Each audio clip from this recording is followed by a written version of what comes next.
শিশুকে শুধুমাত্র মায়ের দুধ খাওয়ানোর পরামর্শ। জন্মের পরপরই শিশুকে মায়ের দুধ খাওয়ানোর ব্যাপারে মাকে সাহায্য করতে হবে।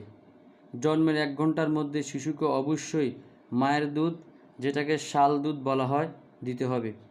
শাল দুধ শিশুর জন্য খুবই গুরুত্বপূর্ণ। এটা শিশুর জীবনের প্রথম টিকা, যা শিশুকে অনেক রোগ থেকে রক্ষা করে। মাকে বলতে হবে 6 মাস অর্থাৎ 180 দিন পর্যন্ত শিশুকে শুধুমাত্র মায়ের বুকে দুধ দিতে হবে, অন্য কোনো খাবার দেওয়া যাবে না।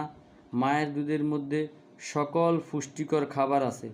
এ সময় ভুলক্রমেও শিশুকে কখনো পানি, চিনির পানি, মধু, গ্লুকোজ, কৌটার দুধ বা পশুর দুধ, গরু ছাগলের দুধ দেওয়া যাবে না।